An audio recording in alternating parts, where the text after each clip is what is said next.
Hello and welcome to the Care for the Family podcast with me, Mark Chester, Stephen Hayes and Ugo Eboh. Ugo is our special guest today, and this is the Dad Cave where we discuss fatherhood in its varying forms and unpack some of the things that just often don't get talked about. So, Ugo, let's start with you. Welcome to the Dad Cave. Thank you. Tell us a little bit about yourself. Gosh, where do you start? So, my name's Ugo. I am 37 years old, nearly 38. I've been married for nearly 10 years to my wife, Yvonne. We have 3 children that live with us, 2 that are our own, Ruben and Emily, and my niece, Abigail, also lives with us. And we live in the Chester area, so just south of Liverpool. Brilliant. Thanks, Ugo. Well, it's great to have you in the Dad Cave today. And one of the things Stephen won't know about you is that Ugo and I spent many years playing football together. Very well, I should do, Dad. He's a very good footballer, and he's younger than me, he's fitter than me, he's stronger than me. When you said playing together, were you in some sort of coaching capacity or something? No, I mean, if Ugo, you're 37, yeah. Mark, you're 50. I know I don't look it, but I am actually 50. I know that's hard to believe, 50. And I have to say, Ugo did save me a lot of times. We used to play alongside one another in defence, and he covered for me a lot. So when I was a little bit slow, then he'd help me out. So, Mark was brilliant at the back. He used to just command it. We just used to kind of listen to what he said and follow it. It was good, good partnership. So you like the Carvani to your Mason Greenwood almost? Well, I talked a good game, just didn't have the ability to match it, to be honest. But, sorry to hear that. Anyway, what we need to start off with is dad jokes, because we always start off the Dad Cave with our dad jokes. And we're gonna start off with Stephen, because Stephen is a bit of a raconteur and he has some great jokes. He's never shared one of his great jokes in the Dad Cave yet, but today might be different. So Stephen, can you kick it off? Feels like a special I resent the accusation that none of my jokes so far have been great. But here we go. And this is an original. Yeah. It's quite Tim Vine-esque, actually. I had to fire my decorator recently. He got quite emotional. Emotional? Yeah. Come on, that is worthy of some sort of award. That was something. It was something, yeah. An award, I'm not sure, but I have to say it was one of your better dad jokes, to be honest. Thanks, so here's mine. Okay, what did the stationery manager say when he jumped out of the closet? I don't know. What did he say? Supplies. That is quite good, actually. So, Ugo's great, isn't he? Because he laughs at our jokes. He's the first guest we've had that's laughed at our jokes. I don't remember you laughing at my jokes. I chuckled. It was an inner joy. Yeah. So come on, Ugo. I'm not sure I can save us, but I'll keep it a go. Okay. What did 0 say to the 8? Don't know. What did 0 say to the 8? It's a nice belt. Did I save it? Yeah. Well. No. Took it out of the road. For the edit, we'll go again. I think we should get into the subject. I think that's enough of dad jokes. Yeah, let's do it. So today we're going to be talking about what it's like to be a black father and raising kids in a mixed race family. So Ugo, could you start off by telling us just a little bit about your background, please? Yeah, so I actually was fostered when I was very young, about 1.5, 2 years old. And this was in inner city Birmingham at the time, so it's about the 80s, for those who could calculate my age straight away. And I was actually fostered into a white family, and my foster parents were actually very elderly. They were about in their 50s and 60s when they had me, so if you just try and picture the scene, you've got this foster family, 50s and 60s and the 80s with a little black boy, trying to raise him, trying to What age teach were him. you? About just under 2. Okay. Yeah, just under 2 years old, and trying to raise me and bring me up in the 80s of inner city Birmingham. So it was a crazy journey, and I stayed with them actually till I was 18 years old, and then I went off to university. And it was always quite an interesting concept and I started to really imagine it when I was a teenager. I really started to get to grips with it as a teenager when I started to understand the racial differences there were. So when you're a bit younger, you kind of just go, this is my family, this is who I stay with. I go and spend time with my natural family, then I come and stay here as well. But as I get older, I started to really sort of recognise those differences and start to try and marry up those differences to understand how do they interact, why is this a struggle there and not a struggle here, and some of those kind of things. That's something that stayed with me all my life, to be honest. But yeah, like I say, when I was 18, I moved off, went to university. I'm still, very close. My foster parents are both passed now, but my foster brother, we're still very close. And I, like I mentioned at the start, been married 10 years, nearly 10 years now, and my wife is white. And it's quite interesting when I think about our journey to becoming a married couple. We'd known each other for a long time. And then we sort of got to that stage where we started to we just became a bit more than friends, started to, like each other and stuff like that. And we would then start to have those conversations, probably driven more by myself because of my upbringing. I used to be like, I don't think we can ever be together. Because not only will the journey be difficult for us as a mixed couple, me black, you white, but also our kids. Mixed race children have a real struggle with identity, they have a real struggle with belonging, they suffer terrible prejudice from both sides of the scales, from the black sides and the white sides of community. And they really do find life quite difficult. So if we were ever to take our relationship further, become a married couple, that's what we will be bringing into the world. And is that something that we want to do? And so probably about 2 or 3 years, we went around this journey where we weren't sure whether we did, and probably delayed, getting married because of it. Can we circle back then? So when you were growing up, you were going between your natural family and back to your adoptive family? Yeah. And so how is it then seeing the two different cultures and kind of being in one world and then another, and what age did you start to feel, there's something different about the two different households? It was just really difficult. It was really hard.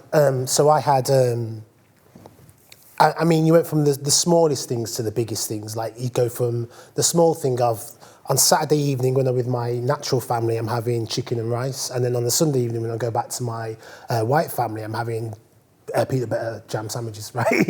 You got the smaller things like that, which you can, as a child, you can kind of just deal with. It's exciting, it's fun. Both good meals as well. Yeah, exactly. Both healthy, both fun and games, yeah. But then you start to get to the sort of the bigger things. For those that don't know, I'm a Christian, but both my family were of faith. My natural family were Christians, my foster family were heritage Catholic. But moved into kind of more of a Christian circle. Okay.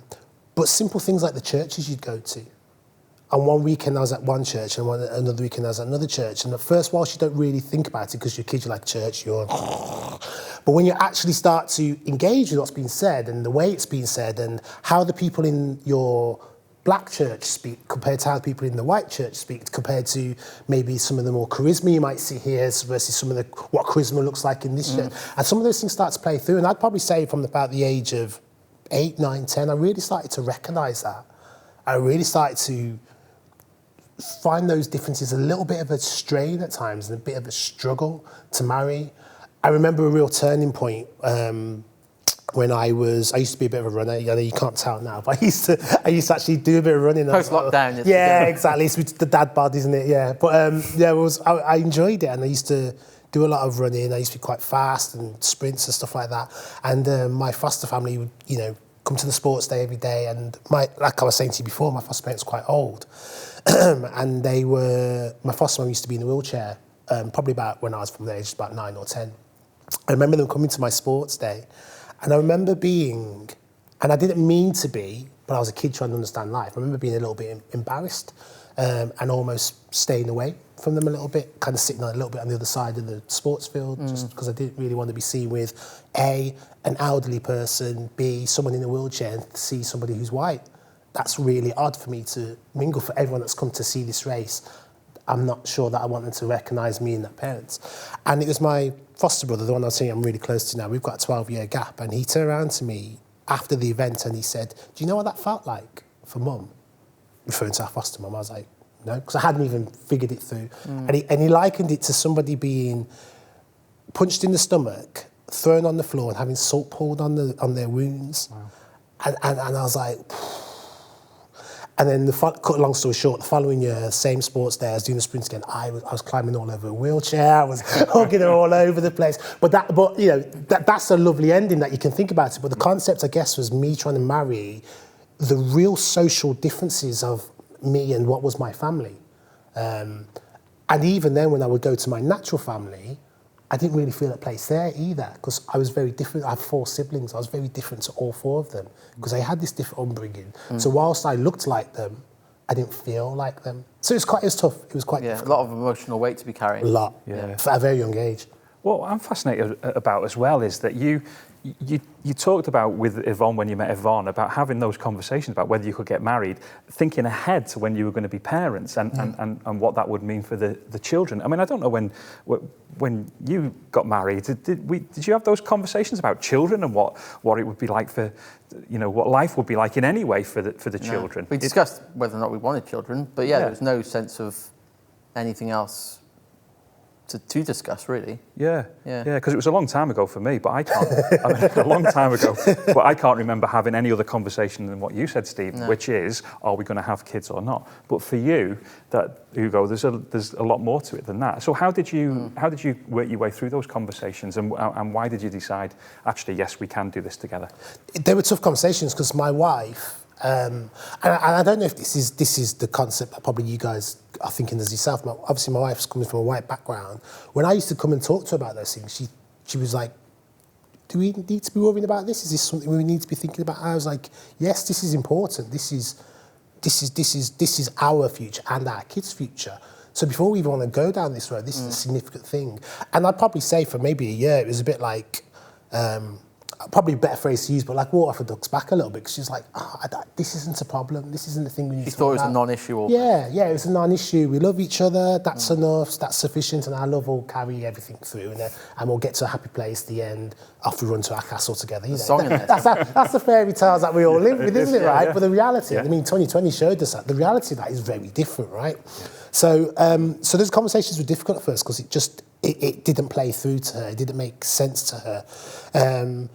But I think as our love grew, in spite of all of that, and then she realised that kind of this is a big deal to him. So if this is a person I want to spend the rest of my life with, I probably need to engage and understand this a bit more and understand where he's coming from and why he's coming from that. And I think what did help was when she got to know more of my family, and she saw the differences there. I mean, there's differences, like I said, between me and my family. So when she got to know your family, which side? My black side of my family. Yeah. That was a real eye-opener to her, because especially with my parents, especially my mum, because my dad's wasn't as massive a part of my life, whereas my mum was, and she just saw a very different type of culture, character and person, and she's like, okay, there is a difference even just there. So actually, and these things play very heavily into who Ugo is as a person, so actually, this can't just be ignored. And I guess we then went on the journey of trying to figure out what are the kind of issues we might face, what are the barriers, how do we work this, how do we ensure that... one of the things that I remember from growing up is that a lot of mixed race children in my school, and this is not a generalisation, but from my own historical reference, a lot of mixed race children in my school, they didn't see much in their black family.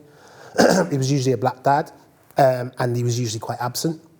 And there's loads of reasons for that. It's not because black men are terrible. No, it's not that at all. And hopefully today we'll kind of debunk that myth, right? But there was the whole concept of that marrying of two cultures or two races, people think is a non-issue and realise it is when it's too late. And that's why I saw lots of my mixed race friends actually didn't have the black side of their family in, and they're just quite confused and quite lost. So it was like, how do we make sure that our kids know both sides of their family equally? Yeah. They have an appreciation for both sides of the family. They don't see one side as being slightly odd because they wear traditional attire and eat food that smells in a different way. And they don't see one side as being less active because they're not as charismatic, and some of those kind of things. And kind of making sure that the foundations are really in place and stuff like that. So you said, when you were growing up, you were almost like between, you were stuck in the middle somewhere because you're going between the two families. So fast forward, like you and your wife, you've decided, you've had those discussions. You know how you're going to tackle some of those factors in your marriage, and when you start trying to have kids and all the rest of it. So what, from that sense of like being in the middle, was there any of that as you're in a mixed relationship and you've got mixed race kids? How much of that has played into how you've raised them? One thing that I did realise that I think I had as a child and a lot of mixed race is the image of what black is, and actually I think there has been a lot of, just not getting too political or anything, but I think there has been a lot of imagery of black that has played out in society to make people think how they think about black people. So even within the black community, like when I grew up, I would go into a shop and I'd expect the security guard to follow me around. You'd expect that? I'd expect it, yeah. If I'm in the shop and there's a group of black kids over there, I'm expecting them to cause trouble. I'm expecting that. I'm black myself, and I'm expecting that to happen. Because that's what I've kind of almost been conditioned to do. I see television imagery of Africa as this impoverished nation. So again, my heritage, if I think of that, ever starts to go down that road, I'm thinking of black in that negative way. And that was stuff that I grew up with. So when I used to go to my natural home and my mum is playing Nigerian music and dressed in Nigerian attire, I've got an imagery of that and a concept of what I think that is. That's probably not the best it could be, and it's definitely not what it actually is. And what I found in my kids quite early doors, my son's very close to me, and he's always been close. I mean, Mark, you've known the family for a while, and Ruben, my eldest boy, he's quite close to me, and he's always been very close to me. And it's quite funny because he sits on the bus and he'd see a black person, he'd be like, "Oh, dad," and if I was like, "No, that's not dad," dad's at work, stop that straight away. But like, he appreciated his own image of black was a good image of black. And that almost taught us the thing that we hadn't even prepared for. So we prepared for all these foundations. But what we hadn't prepared for is how do we just show him what good looks like, what good black is, what good white is. And then he doesn't even need to, all the rest just falls into place. And we saw that play through quite early doors. He almost taught it us from a baby that for him there was no such concept as black being a bad thing. And we were then able to build on that foundation, which is something that I didn't necessarily have as a child growing up. And I wasn't able to develop that. And he has been. And then my daughter's come out and the same thing again. And now, I talked about my niece. My niece is full black. She's my brother's girl and she's full black. And she lives with us. And, when she draws a picture, the people she colours them in, they're black. There's no such concept to her as anything other than that. And again, it takes us to another level of just that imagery of black is what actually sometimes drives that kind of division about how you perceive yourself if you're in a mixed race scenario. Does that make sense? Yeah, it does make sense. Makes perfect sense. I'm fascinated by this kind of. You've started from a very early age, really, in talking about race or not ignoring race with your children. I mean, how old's Imogen, Stephen? Just gone 2. Just gone 2. I mean, is there anything about race that you have to deal with at all with Imogen? Not massively, but there's little examples. So she turned 1 during the first lockdown in March last year. So, but I do remember us going to the supermarket when we were allowed to start doing that again. And there was a black woman who served us. And I did notice she seemed like a little bit like just kind of figuring it out. I said, give the lady a wave. And my daughter waved her, and then she, off her own back, then blew a kiss. And we just thanked the lady and on our way. But it was kind of like, I guess in that moment, it's just like this lady's serving us, but Imogen has noticed something different. She's not got any preconceived ideas. She's just noticed difference. So I guess my reaction was just to do what we do normally, just give a wave, say hi, and be on our way. So that's probably the best. No, I was going to say, and I think it's key. And probably going to sound like I'm on my soapbox a little bit. So, you did pre-warn us if you lean forward. Yeah, if I lean forward, I'm getting on my soapbox a little bit. Come on, get on your soapbox, Hugo. It's that whole concept of I don't see colour, I don't see difference. Let's just stop it. Let's just stop it. Let's just be really honest and let's just stop it. I was having a chat to a friend this morning. We were talking about sort of what do kids see and what they don't see. Kids don't see racism. They don't see that this is. They're not born to see that. They're not born to go, I know that this is right and this is not right and this is better and that's. They learn that, be it through imagery, like I talked about before, or I learned as a child, or that, actually for black it's a problem if you're not. They learn that, that's not ingrained in them. But one thing they do see is difference. You start it from school with kids and they see the difference in colour, they see it. So, your daughter's a brilliant example where she's seen somebody who looks different to what she's used to seeing. And you can just pretend to ignore that, say, I don't see colour, I don't see difference. Or you can actually try to address it and talk about it. And was that way of dealing with it just kind of Is it? Recognising that your daughter has seen the difference and then just helping your daughter to realise it's completely fine, it's completely normal, there's nothing odd here, that is key. That is absolutely key. You can't not do that. And a lot of people don't do that for fear of getting it wrong, for fear of saying the wrong thing, doing the wrong thing. And you just have to. You have to just do it. Yes, sometimes you might put your head above the parapet and it gets a little bit of a smack on the top of the head, and that's going to hurt, but you have to do that. You can't not. You have to step forward. I that's really helpful, because I can remember times when the kids were young being on the bus and they point out somebody who looks a bit different, and you tend to try and quieten them down, change the subject. You want a sweet, you know? And part of that is because you perhaps don't want them to almost notice the difference, but you're right, they have. I mean, they've noticed it. Part of it is embarrassment in the moment, not wanting to talk about that in front of the person they've noticed. But I think probably what the challenge is making sure you do talk about it, is what you're saying. 100%. They're great opportunities to start talking about difference and being very open about difference, rather than pretending it's not there, which of course is true. Because if you don't, someone else will. And the person that does probably won't do it how you would want them to. That's the truth, and that's the reality. What are you, Ugo, I'm just wondering, in terms of the future, as your kids get older, what are your sort of hopes and worries for them? I think I found 2020 quite difficult for me, and it's made me, on the one hand, concerned for my kids, on the one hand, actually quite optimistic for the next generation. On the one hand, the concern has come from just seeing how much animosity the UK, which is, it should be and is supposed to be a very welcoming place, how much animosity it has been from people either talking about race, doing performances around race, putting black people or mixed heritage people on a advert. It's driven significant backlash. I mean, a great example was, I think it's the Sainsbury's advert. Sainsbury's is doing adverts with carrots and all sorts, not a problem. The second there's an all-black family, that doesn't represent who I am. It's like, well, carrots... That was Christmas, wasn't it? Yeah. The carrots are more representative of who you are, clearly, but, when it's a black family, that's a problem, right?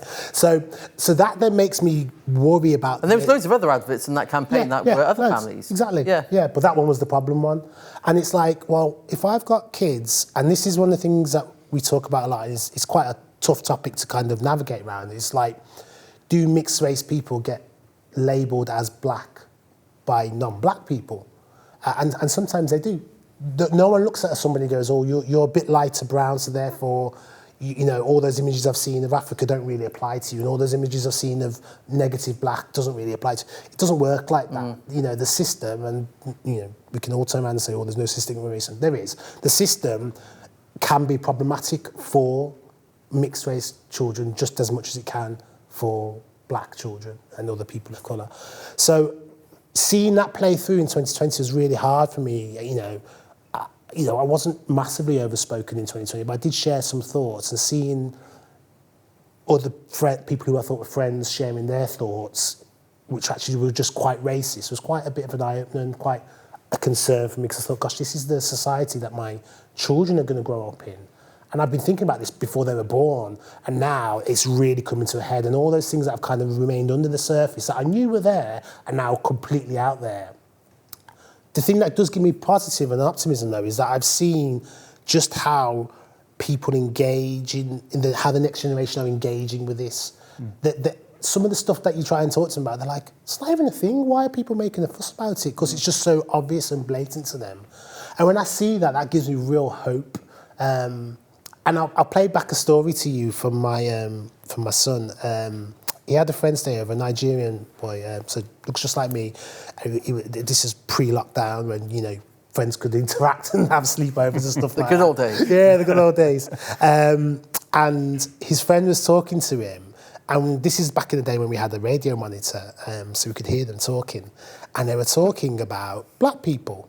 And the little boy... What age were they both, sorry? Oh gosh, it'd be maybe 5 or 6. Okay. So about 2.5 years ago, maybe. And he was like, oh, yeah. Oh. And the little black boy was like, oh yeah, but black people smell. And my son was like, what do you mean they smell? He's like, no, they smell a bit funny. And my son was like, no. And my son's like a bit like me. He's inquisitive, he pushes. So he keeps pushing. He's like, explain what you mean. I don't get it. He's like, He started off, because first of all, he started off saying black people, I don't like black people, which was strange. And so my son's pushed him, and then he says, but of course they smell. He's like, I don't know what you mean, smell. He goes, oh, well, they smell a bit funny. And my son turned around and goes, no, they don't, because my dad's black, and he doesn't smell funny. And me and my wife were in the room, we were like, yes!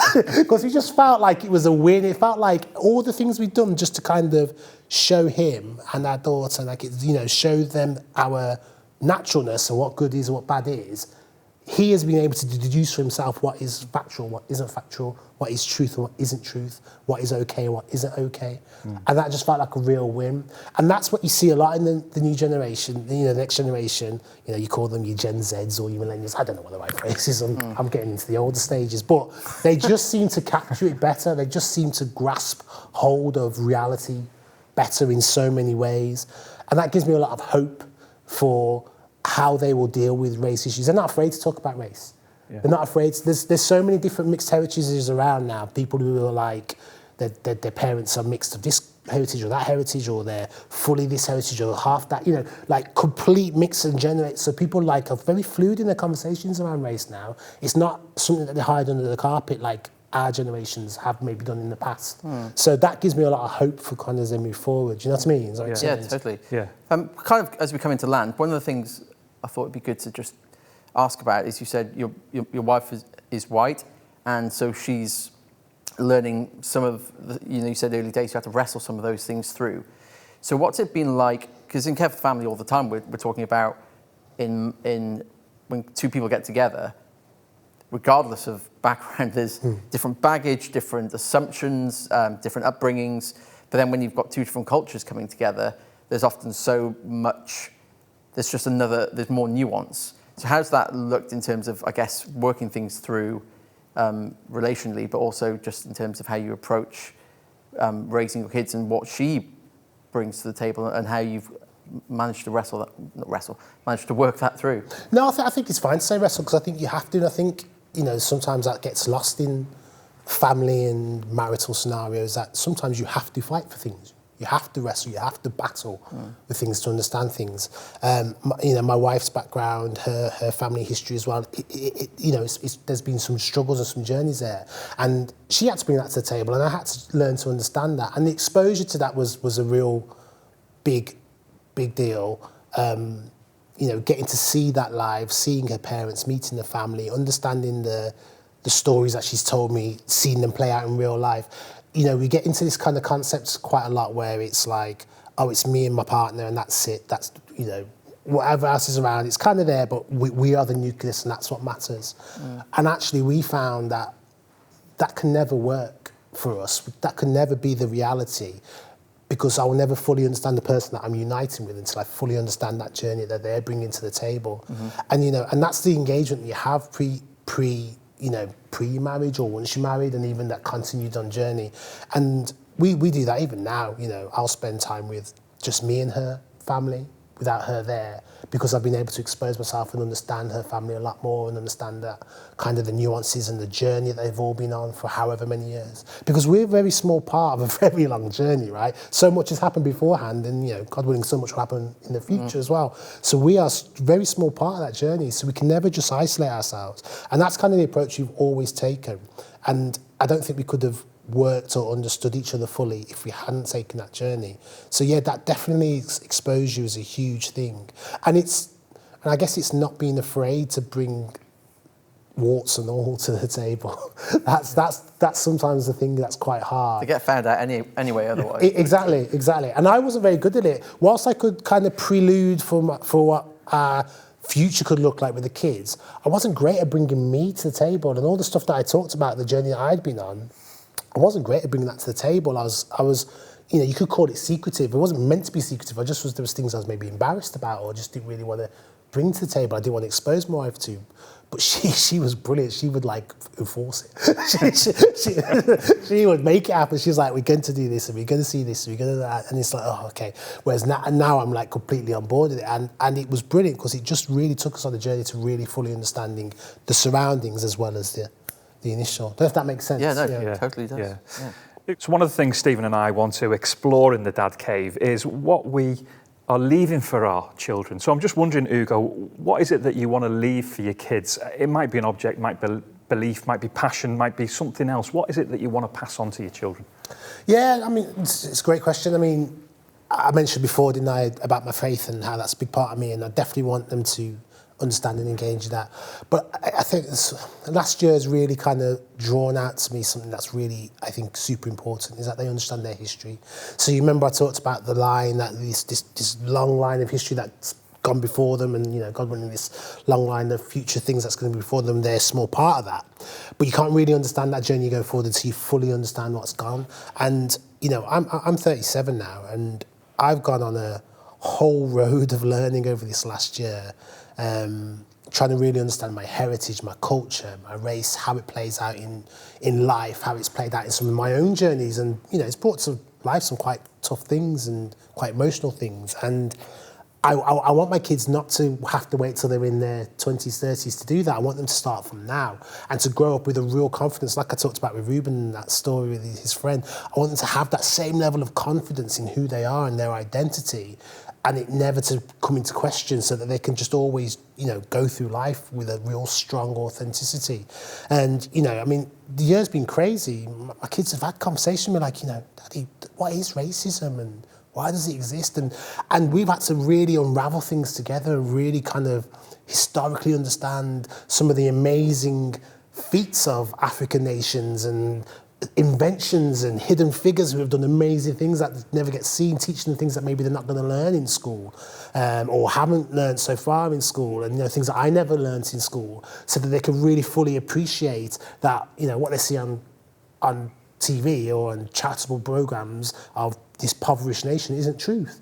But on the other side as well, you know, my wife, she's from Yorkshire originally, but her dad is Welsh, and he's got a massive long line of historical relevance, you know, that's come from his Welsh heritage and the journey, and they need to know that as well. They fully need to appreciate that, because that is who they are. It makes them up. We were having a laugh the other day. It's probably yesterday as well. We were having a roast dinner, and my wife was like, you know, get those Yorkshire puddings eaten. You need to be able to eat the Yorkshires as well, not just your rice and chicken. You know, I mean, maybe, you know, we have little jokes like that, but it's really important that they have that, and I really want them to understand that and have that kind of ingrained in them. And I don't mean in a forced way, but just have that mentality of learning and investigating and learning your history. There is so much wealth of information out there hidden in plain sight.